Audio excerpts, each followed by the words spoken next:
Everyone, hello pawb. We'll just wait a few minutes until everybody's joined and then we'll make a start.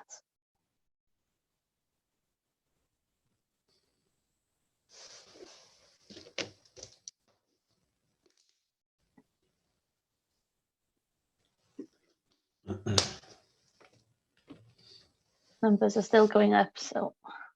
Yeah, that's fine, no worries.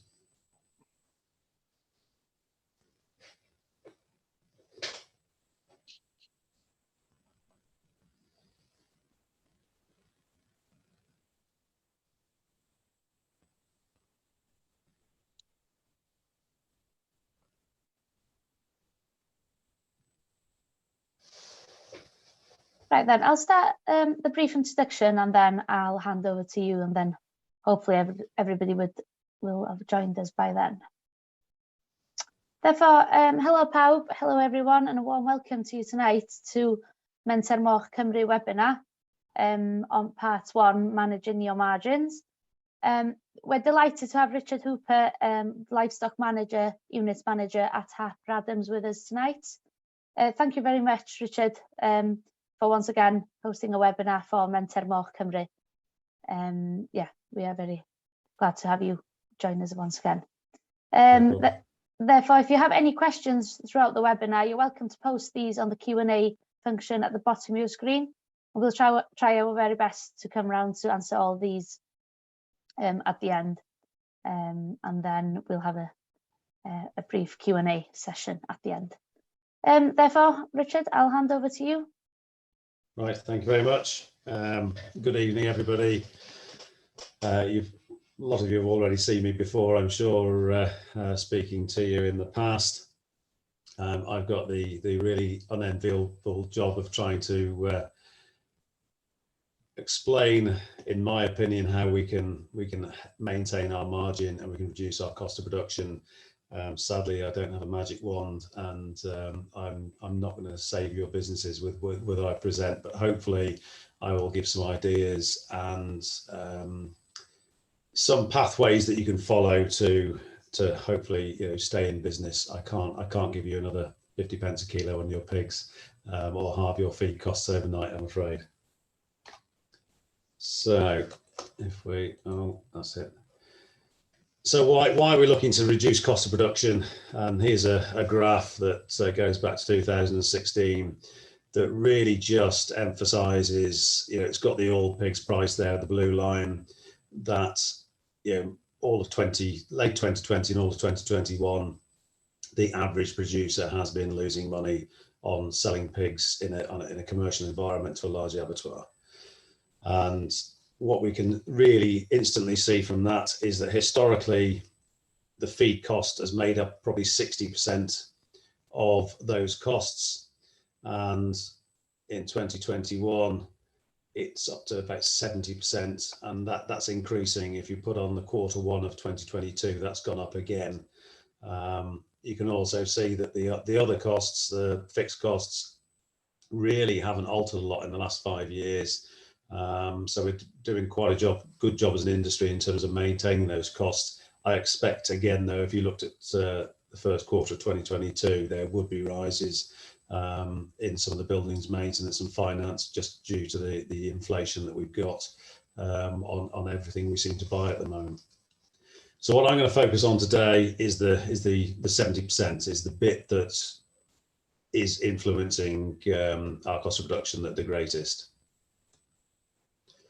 So yeah, there's the price rises from February to February that I managed to get from the Office of National Statistics and from DEFRA. And we can see that in a 12-month period to February, you know, virtually everything has gone up double digits. And yeah, the bottom there, we know now that there's further increases since February, and cost of production on that previous slide was just less than £2 a kilo dead weight. And we are now well over £2 a kilo dead weight in terms of cost, and still no sort of glimmer of hope on the horizon of that dropping dramatically in terms of cost of production. So it's then a case of, if we're going to, you know, have to find some ways, the facts behind why we've got these high costs of feed. obviously the bottom one there, the Russia and Ukraine war has had a massive impact. We've all heard the stats of, that Ukraine and Russia together export 30% of the world's wheat into the global markets. So it's bound to have a massive impact in itself. But we can't take away from the fact that fundamentally prior to that war, there has been for the last 2 years a real tightness of stocks worldwide. And the amount of days of wheat and soya and maize, corn that we've had in stock, if no harvest happened, has been reducing year on year. So it has been tight anyway, and it's just been sort of emphasized and made a lot worse by the situation in Russia and Ukraine. It all now depends on the length of that war. Their wheat crops all went in last autumn. So there's wheat crops out there that have been planted in Ukraine. The spring crops perhaps haven't gone in as well. I have no idea what those crops are like now, whether they're managing to get any inputs onto them. But we've got to, I think, assume the worst, that there won't be that wheat coming onto the market. Even if they can harvest it, will they be able to get it out of the country? Will they be able to transport it to those worldwide markets?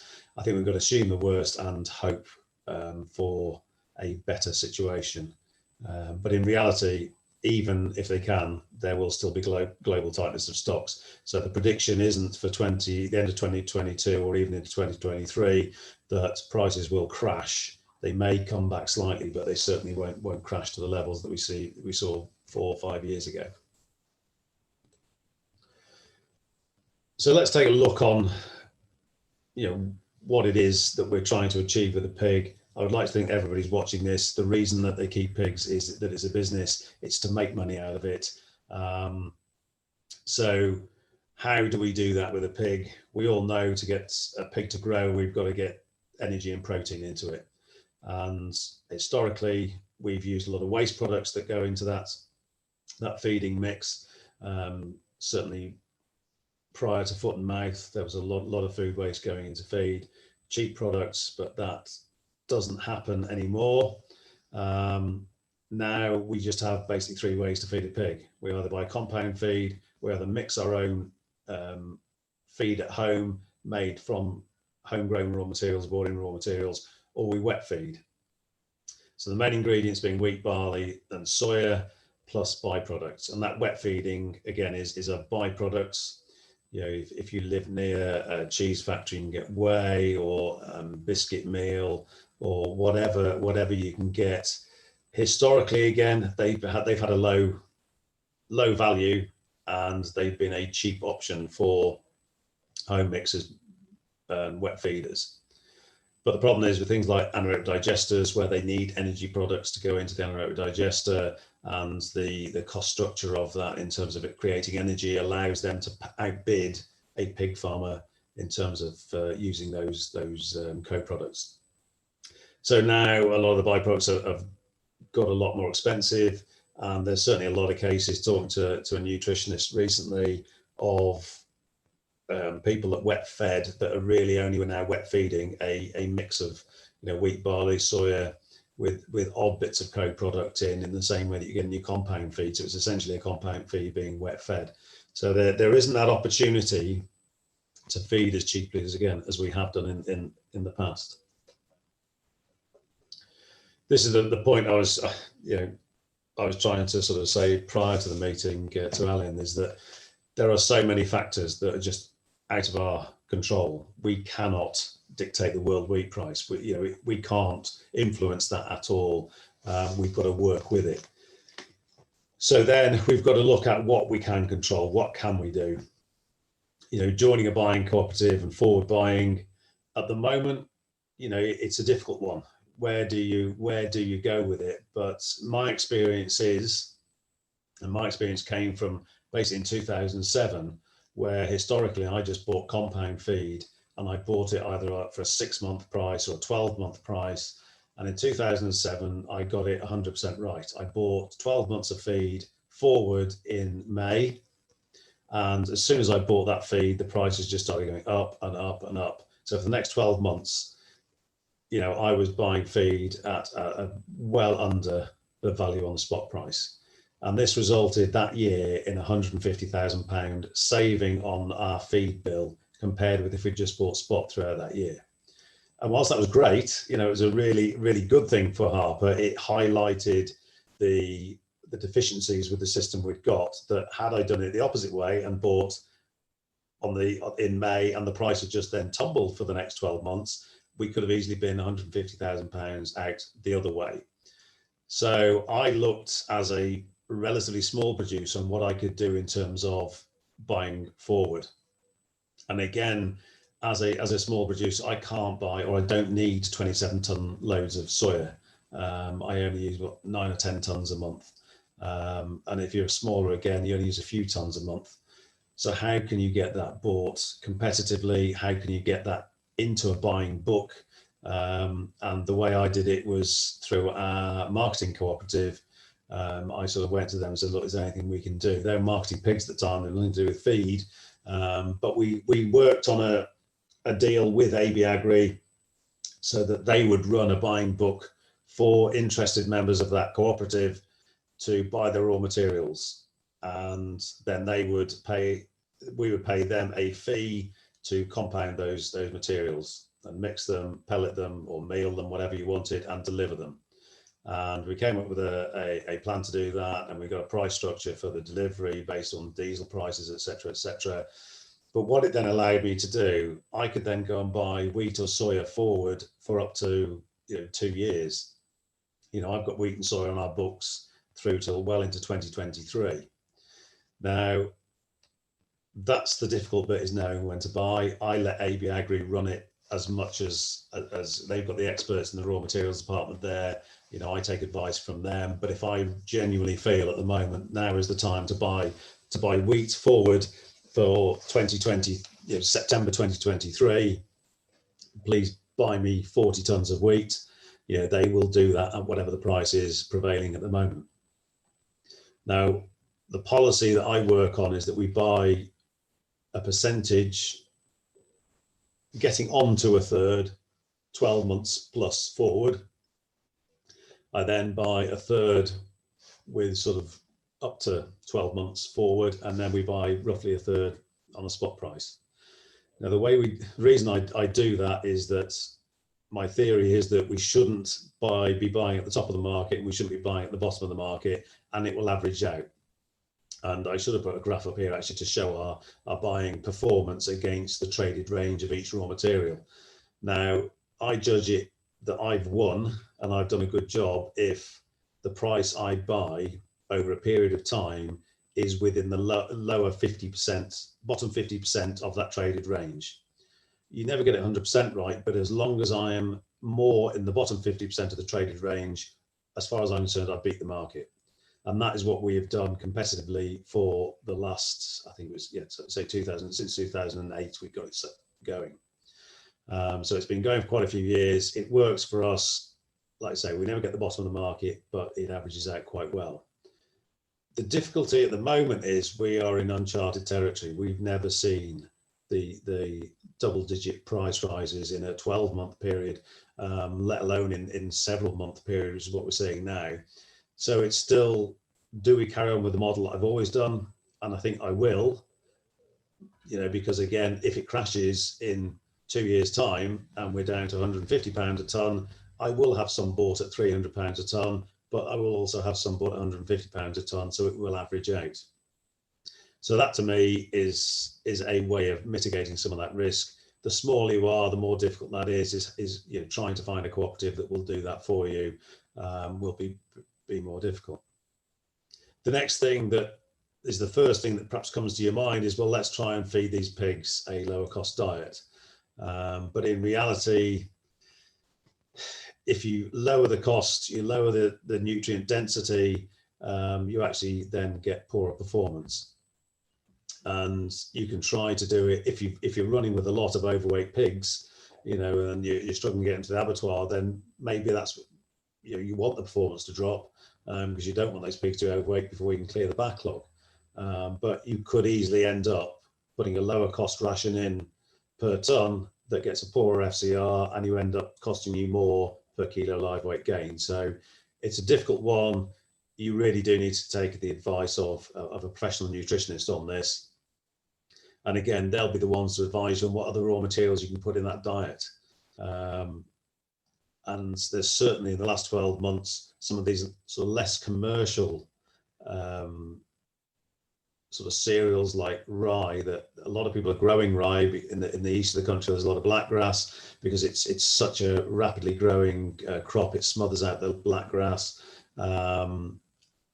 And there isn't really massive markets. There's Rye Vita takes so many tons a year, but apart from that, there is anaerobic digestion, which takes whole crop rye, but there's now a really big interest from pig producers in particular because of the amino acid profile of rye, but also there is some evidence now to show that it helps gut health, that you get less ulcers feeding rye than feeding wheat. Peas and beans, another one. There's something we can grow in this country, but it's all about what is cost effective. And what is cost effective today might not be the cost effective option tomorrow. So it's looking at all the other raw materials and costing them in as and when you can into that diet. The one I think we should be pursuing, and I think government, should be helping with this, but we do seem to have ministers certainly in Westminster that don't really accept the fact we've got an issue at the moment, or the scale of the issue that we've got at the moment. But we've got a huge amount of food waste. We hear a lot about food waste continually, and we should be using a lot more of this. You look at the model in Japan, that's what they've done. They have started feeding food waste with meat products, etc. in it, back to livestock, back to pigs. Now, obviously, BSE is still there in our memories, and we've got to do this in a sensible way. It would need a lot more control than we historically had, whether that's centralized depots that process the product and that are then certified rather than individual farms doing it. But there is a huge amount of potential there to lower rations, and pigs are perfect, as we all know, in terms of utilizing that. And I think that's something that we should be lobbying for. And if you are speaking to your local representative union, then you definitely want to be pushing that to them. We definitely need to reduce reliance on imported soya, irrespective of the current crisis. The carbon footprint, the ethical way we should be buying imported soya really is a sensible option going forward.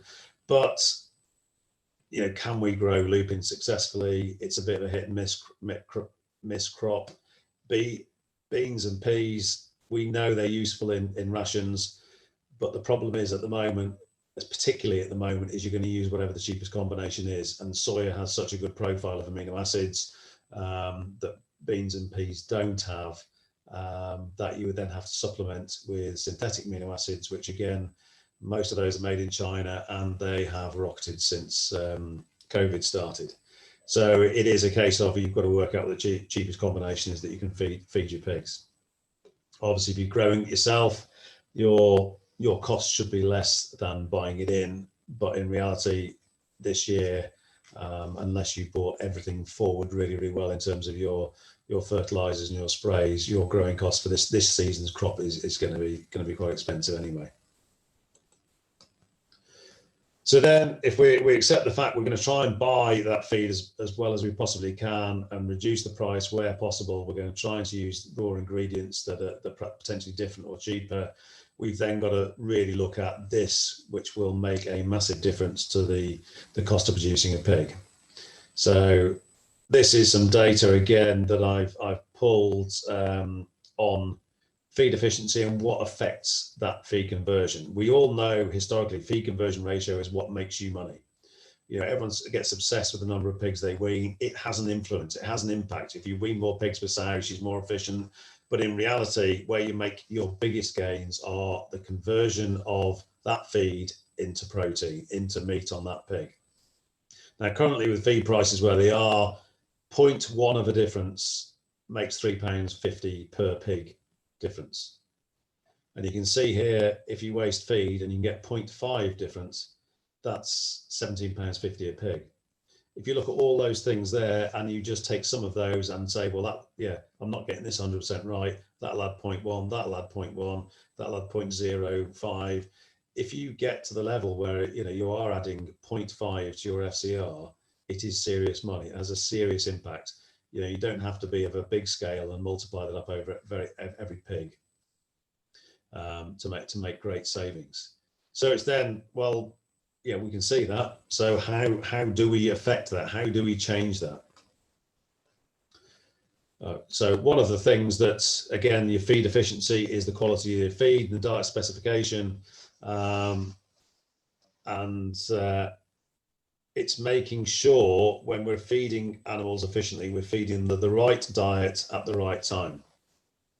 In reality, what we tend to do is buy a diet and feed it for an age and weight range of pigs, and it may not necessarily be the ideal option. We may be overfeeding some nutrients at some stage. So again, trying to match those feeds to the growth and the age and the weight of the pig and the growth of the pig really needs to be done. It's more difficult the smaller you get. I appreciate that. There's lots of feed additives get put in feed. Do we need them?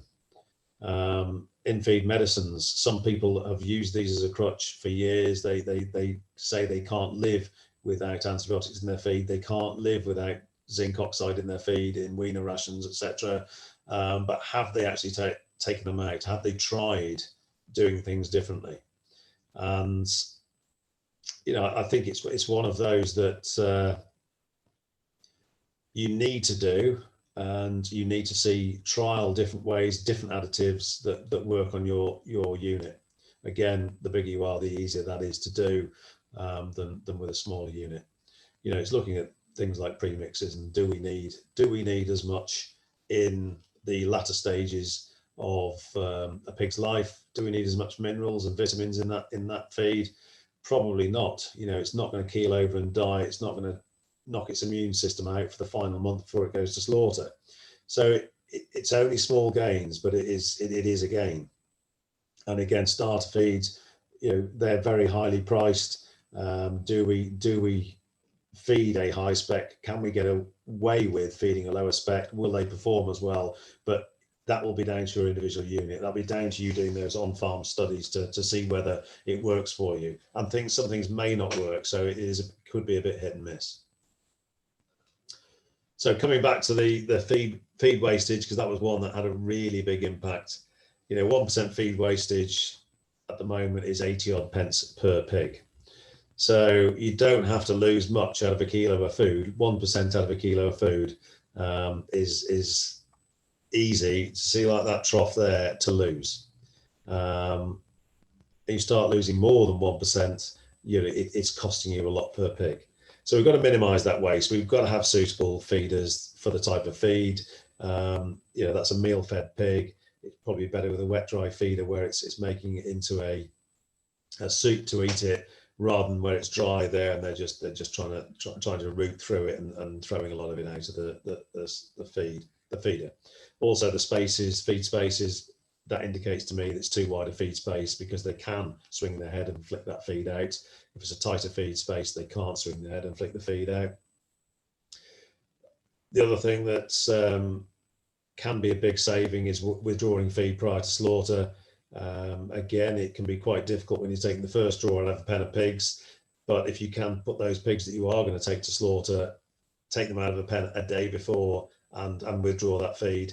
I spend a lot of time in abattoirs getting samples, and basically it's costing us as producers, because those abattoirs are getting those stomachs, they're having to empty those stomachs, and they're having to pay to have that product taken away. And all that product is food. You know, it's feed that hasn't helped that pig grow. You know, send them with an empty stomach. It will save money in the long term. You might not directly see it straight away, but if that abattoir is paying less to get rid of stomach contents, then ultimately they can pay a little bit more per pig if we all did it correctly. You know, some of these pigs have got a couple of kilos of feed in their gut, and it's unnecessary. You know, position of feeders, you know, you go around units and you see feeders, they're either too big for the pen, they're in the wrong place, and so the animals will eat from one end of it and they'll foul in the other end of it. You are going to end up with waste feed, and feed now, is a very expensive commodity, so we've got to get it right. Set the feeds up correctly. So it might be just that picture on the left that the feeder wasn't set up correctly, it's just letting too much meal through. Just spend a bit of time and effort doing this. So yeah, there's a good example there. The one on the left, at the top left, is a feeder where they fouled in one end of it.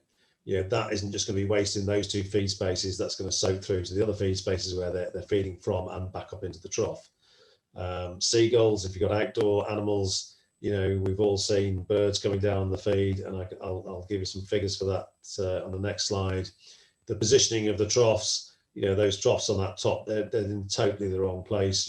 One pig will be eating and then shitting in the trough opposite. It's not going to work. It's not going to be efficient. It's not going to be good for feed usage. Vermin on site, wherever you've got livestock, you're always going to have rats, but it's having effective control of those rats. That's a figure there, 1,000 rats on a farm, 5.5 tons per year. At current rates, that's well over £1,500 a year that you could save by not having those rats. How many rats do we have on a farm? It's always difficult to assess, but they are eating into your feed stocks and limiting your profitability or increasing your cost of production by doing so. The one with seagulls, I used to keep outdoor sows, and I had a really big problem at one stage with seagulls coming down every time you fed. And I'm sure that contributes in a lot of units to the fact that they use a lot more feed than in an indoor unit, because they're actually losing feed. It isn't going into the pig, it's going into a seagull. And like I say, 100 seagulls, I had an infestation at one stage. I had hundreds of seagulls on a daily basis coming in, and that leads to many tons of feed being lost over a 12-month period. The other thing that I think people think that, well, actually, if we restrict the feed we give to the pig, we will get more efficient conversion of that feed, and where they won't get too fat, so they'll be better at what the marketplace wants, which is a lean pig. Well, it depends on the market you're selling. At the moment, I've got some butchers that desperately want fatter pigs, and I can't deliver them because ours are so lean. So I'm tweaking diets and dropping protein out of diets and feeding high energy diets, which is great because that produces a cheaper ration for me. But I've got to be careful how many pigs I feed that to, because the commercial outlet that takes the bulk of the pigs wants a lean pig. So it's looking at what your market wants. What's the genotype? If you've got a traditional breed, they are going to run to fat quite easily. Restrict feeding probably is of benefit, because your feed conversion ratio will be worse if you add lib feed, because they'll just pile on more fat. If you've got a modern genotype that has been bred not to pile that fat on, ad lib feeding is the most efficient way, because you've got to think that every day that pig is alive, it needs a maintenance amount of feed. So the quicker you can get that pig to slaughter, the less days of maintenance it has for feed. So it's that bottom figure you want. You want to be feeding less to get a bigger pig. And that, with modern genotypes, certainly is pushing them as hard as you possibly can. But it's horses for courses, and what will suit one person won't necessarily suit another person. Health, it's one that we hear for just about everything we're doing. Health makes or breaks you, but health has a massive impact on your feed efficiency and growth. And we all know that, sick pigs, don't eat, or when they do eat, they do not convert that feed efficiently into growth. And the reasons there, I won't go through it all. You can read that for yourselves. So it's a case of maintaining health and maintaining biosecurity, both internally and externally. Starting with healthy stock, carrying out risk management strategies such as vaccination. It may be you have to strategically treat with antibiotics to reduce or eliminate certain diseases, but vaccinations are relatively inexpensive compared with the cost of an inefficient growing pig or multiples of those pigs. So health is really important. So think about your sourcing policies of breeding stock. Can you close your herd up totally?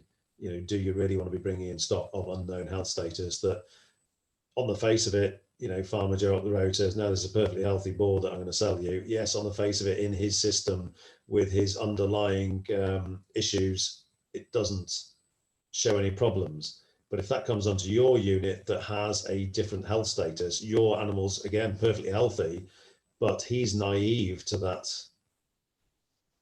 disease, in the same way with COVID, the vaccination with COVID, if you're naive to it, you get hit a lot harder than if you're not naive to it. So that's what I'm saying, is that what appears to be a healthy animal may not be healthy to your pigs. Another pig's worst enemy is a pig of a different health status. So can you minimize the risk of that disease in some way?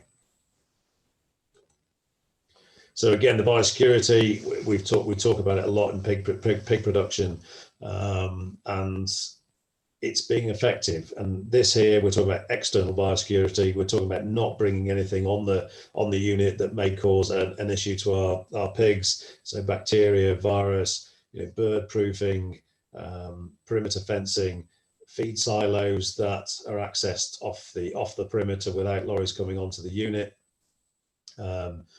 Foot dips and PPE for any visitors that you keep on your unit, so they don't bring anything on their boots or their clothing that could potentially cause a problem for your pigs. Insist on the people being pig free before they come around your unit, and just think about the flow of people, vehicles, birds, rats into your unit, and how you can minimize it. We all have different setups. It can be particularly difficult in certain circumstances. Outdoor production, it's very difficult because you're out in the elements, and you are losing that control in terms of those animals or those birds coming on. But you just got to do what you can do in your situation. The other big one is the internal biosecurity, and this slide really is just to highlight proper cleansing and disinfection. It's one of my hobby horses is cleansing and disinfection. Because I'm just a great believer that as an industry we don't do it very well at all, and this isn't inefficient farmers. This is really switched on people that still don't do it properly. The Danes and the Dutch, I think, are one of the worst at it. That they're supposed to be the leaders in pig production, yet their weaning weights are terrible because their farrowing rooms, they wash and disinfect them, but they wean in the morning, wash at lunchtime, the next hours are in there farrowing that evening. So yeah, you're washing away the surface dirt.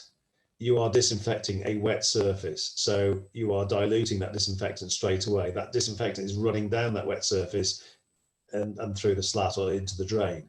It isn't doing the job. And this graph, the reason I put this up is that my big thing is resting.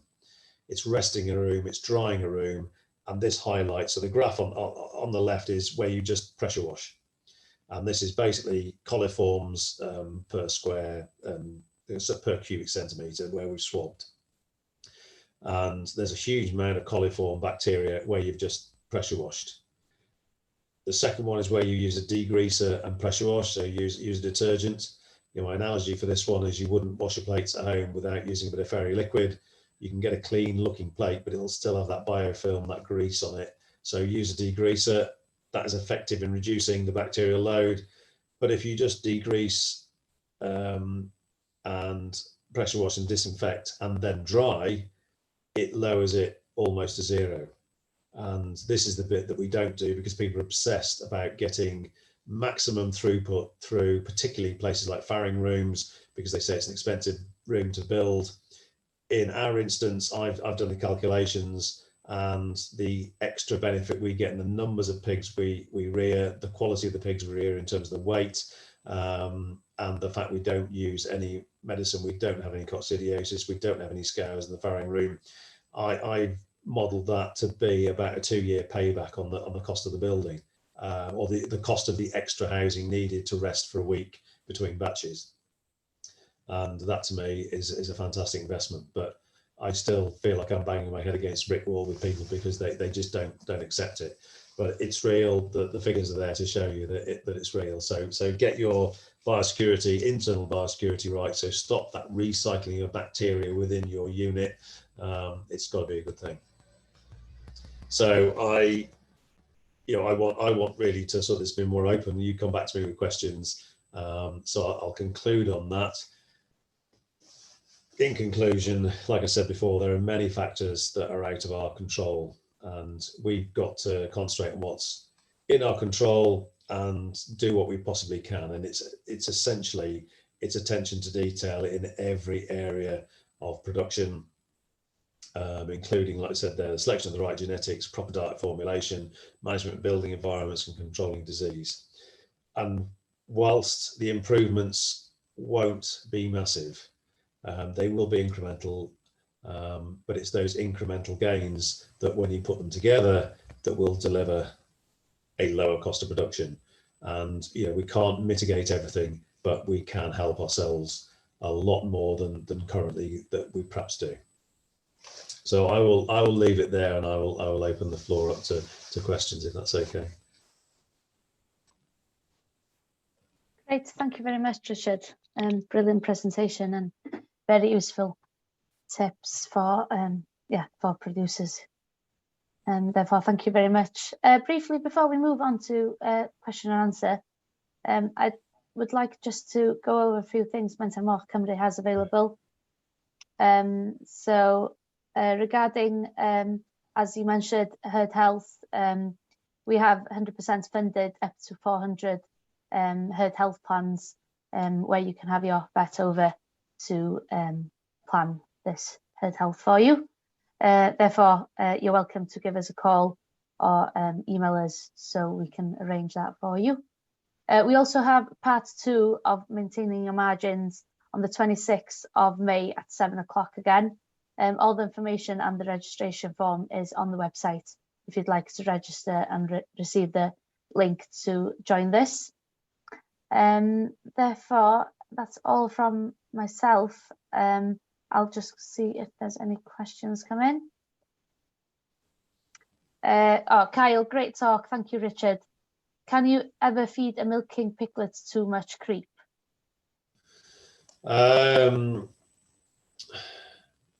I think you probably can, because what we've got to think about is that the gut health of that animal, and if we end up feeding it too high a quality product with its mother's milk, it could upset the gut. It could cause a scour. Now, in reality, what we experience, because we feed lots of, we do lots of trials, we're feeding lots of, somebody wants to feed a lot of creep and just have it ad lib from day 4 in the farrowing pen. We will see nutritional scours, and they do rectify themselves quite quickly.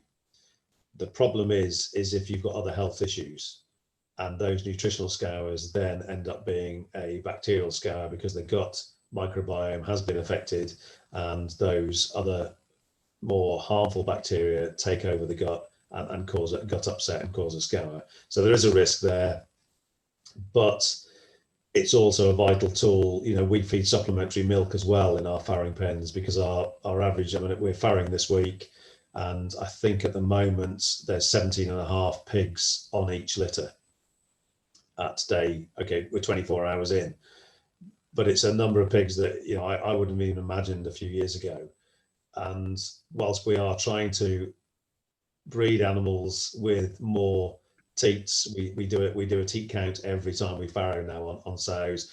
We try and breed from the grandparent animals with more teats. In reality, heritability of teats is quite low, so you're never going to get 20 teats in 2 years on sows. So you've got to actually look at what you can do to help rear those extra pigs. So we have supplementary milk, and again, managed correctly, does not cause too much of a problem to gut health. And we will use supplementary feeding, dry feed, and again, we don't see too much of a detrimental effect, but it's about managing it correctly. Again, attention to detail, do it correctly. You shouldn't have a problem, in my opinion. Okay, great. Thank you very much. Another question: how feasible is it to feed pigs cover crops from an organic system? I think there's a lot more interest in this now. Definitely, there's not been a massive amount of work on it. Cover crops are certainly better than grass. You've got to have something there that they can digest, and that they can digest well. It's still down to then the cost of putting that crop in. It won't provide all of its nutritional requirements, and you would need to balance it off with a balance of feed, which you still have to feed some sort of cereals with it, because you just wouldn't be able to get the dry matters aren't there. They're too low a dry matter to allow the intakes that you need for dry matter to get good growth and to get the balance of the protein and the energy correct. But I think there is real scope to do more work in this area and look at sort of cover crops, fodder beets, maize, and see how we can actually feed this to animals. But again, it's still working out what that cost is per kilo live weight gain. But yeah, we need somebody to fund this research, I think. Yeah, definitely. Yeah. Another question has come in. In another webinar, we were told not to withdraw feed prior to slaughter, as it will imbalance the sugar levels, pH levels, which converts muscle into meat. Yeah, but you're not going to see that difference in a 12-hour period prior to slaughter. If it's a longer period of, or if it's we withdraw 12 hours, if we roughly. If they're then going another 6-hour trip to the abattoir and they're sat in the abattoir for a few more hours, then it will have an effect on meat quality. But in reality, it won't affect it that quickly.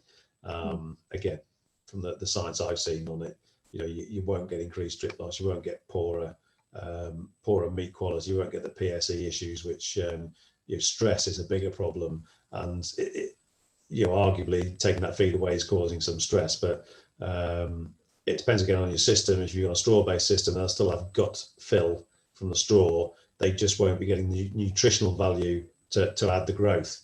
And at that stage, you're not trying to add growth. Yeah. Okay, great. Thank you very much. If you would like to ask any more questions, we'll answer a few more, and then we'll come to a close. So there's another question come in, Richard. How is your unit going? What new studies are you working on now?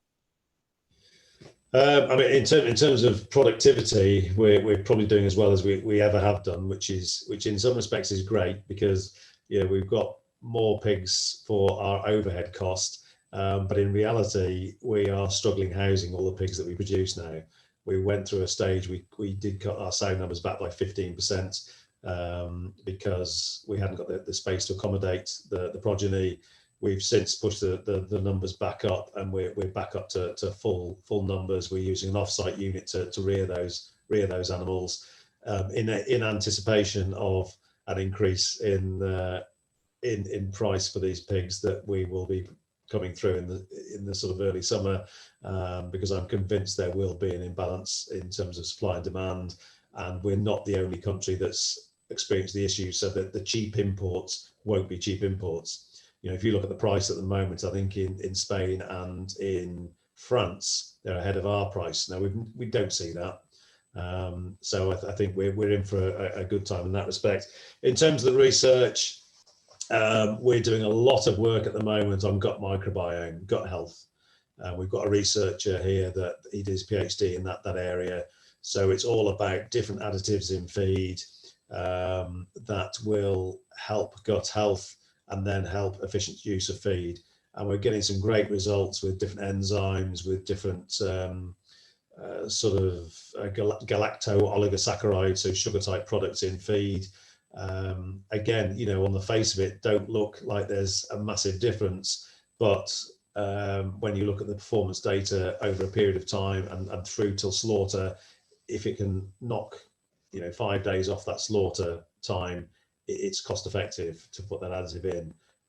Again, I can't really talk about the exact detail of some of the additives we're using, because it's the sponsors data, but it's exciting that we're still learning about new areas of nutrition, and I think there is perhaps even more of a focus on efficiency of use and of products that we can use because of the increased cost of the raw materials. So it's how can we use other products other than soya? How can we reduce soya in diets? I personally think, and I really want to push it. The problem is, like I say, at the moment, the synthetic amino acids are so expensive. But if they get down to a level they were prior COVID, I think with some of the modern genetics, we can be feeding essentially just a barley diet with some supplementary additives to get the amino acid levels right. So we don't compromise the first limiting amino acid is lysine. That's the one we get obsessed by. That then it becomes a lot cheaper ration if you haven't got to put protein or a much amount of protein into it, because we're producing pigs. Our average slaughter weight is 90 odd kilos at the moment, dead weight.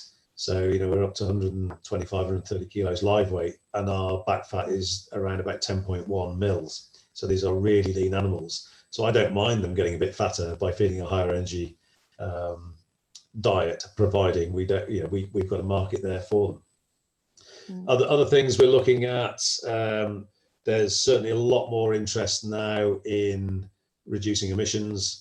So we're looking at slurry additives to reduce the amount of ammonia being released out of that slurry, but also capturing the nitrogen, so capturing the nitrogen from the ammonia in the slurry, so that slurry becomes a more valuable product to be used as a fertilizer, because again, we need to be getting as much nitrogen as we possibly can from home sources. So there's a lot more interest in that. We're just starting a bit of work on parasitic wasps to control flies, which again, we can get away from perhaps using chemical control and use natural control. And can we keep these wasps alive all year round in our system to be able to control flies at the peak periods in the summer? We've always got something different on the plate coming through. We're just quoting, and I think it's going to happen, a trial with a new vaccine. The way we vaccinate the animals is we will feed them in the milk, in that supplementary milk in the farrowing room. It'll save so much time without having a needle stick going through every pig that's born, that they can just get it through that milk, that supplementary milk. Or if you're not feeding supplementary milk, you can just put a water bowl with the vaccine in to vaccinate the pigs, which is less stressful, and a lot less stressful for the pig, but also for the staff, and a lot quicker and a lot more cost effective. Yeah. So yeah, we've still got genetic work. We're doing some work for we've just done some work for a Norwegian genetics company with some of their Durox, and we're just starting some work with a Dutch company on a new line, a synthetic line of pig, to basically see how efficient that is, and try and again produce a manual for the best way of feeding that animal with the sort of diets that we feed in the UK. So yeah, we've got plenty on. We're keeping busy, and I've probably forgotten lots of other things that we're doing, but yeah, lots of nutritional work. There's always nutritional work. There's always somebody with a new probiotic, prebiotic, botanical acid reformulation that they want to test, and they will come to us to do that. We can do replicated studies quite easily, and we can then get proper significant results if there is a difference, rather than just say, yeah, it looked a bit better, and less farmerology and more real science and real statistics to back it up. Yeah, well, sounds very interesting and very busy, Richard. There's one last question come in. Yeah, we'll finish on this question. What certification is needed for food waste? Well, at the moment, it's just illegal. We need the government to accept the fact that this food waste can be processed, and that we can reduce the risk of any infection from meat getting into the pig and causing another BSE crisis. We could do it in several ways. We could make sure that we don't feed the same species to the same species. That would be an easy way to try and get the foot in the door, as it were. So we could feed waste that's got pig offal in it to a chicken, and chicken to a pig, but don't feed, because that was the issue, was feeding cows to cows that caused BSE. But we've done work. We had a student, well, not a student, it was a postdoc student, doing work here on how you can get rid of disease by processing meat. So taking diseased meat and going through processes of heating or through composting or however, and producing a product at the end that has got rid of that bacteria, that virus that's in there. She found that you could do it relatively easily, very successfully, but there was just no appetite at the time. It was European legislation. There was no appetite in Europe to change the laws and to actually do this. So it needs lobbying at a high level to get laws changed and new protocols in place for certification of plants that will work to a standard where that product, in the same way with anaerobic digestion at the moment, anaerobic digestion, if you're putting food waste through the anaerobic digester, you have to have a is it PA 110 accreditation for pasteurization of that product before it goes onto land, to again minimize the risk of pathogens going on land and then infecting crops or animals that are on that land. So it can be done. It's just there's got to be a drive to do it, an appetite to do it, an appetite within government to actually almost fast track this, so we can start using these mountains of waste that end up in landfill, which, you know, irrespective of the current food price, is just wrong. It is ethically wrong what we are currently doing. But that's, you know, I can't influence that. I can influence you, I can influence a politician to do it, but we need, this is high level influencing, and that high level decisions that have got to change. But it's been an opportunity that we've used for hundreds and hundreds of years, whether it was just your back garden pig that you fed your scraps to. It's an efficient conversion of waste into protein. You know, carbon footprint wise, it's got to be fantastic. It ticks all the boxes, other than we had BSE and everyone's petrified of another BSE. So yeah, I think keep lobbying, please. Yeah. I will. Great, thank you very much, Richard. There's just a comment come in. Thanks again, Richard. Always fascinating. Keep up the good work. I will try.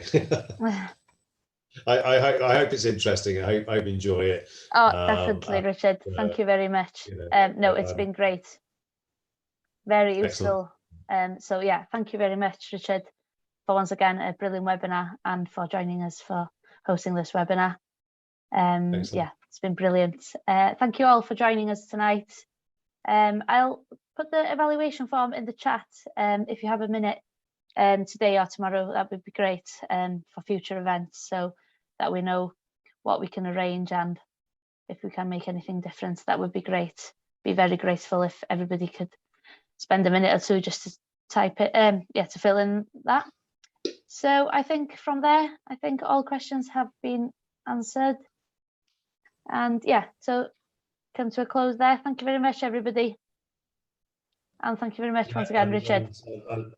Yeah, thank you, and hang on in there. I think we will have good times ahead. If you've managed to survive the pain, I genuinely believe we will have better times. Lovely, thank you very much. Another comment. Thanks, great talk. Excellent, thank you. So thank you very much, Richard. See you soon. Yeah, we'll see you again. Bye. Okay. Yeah, thank you, everyone.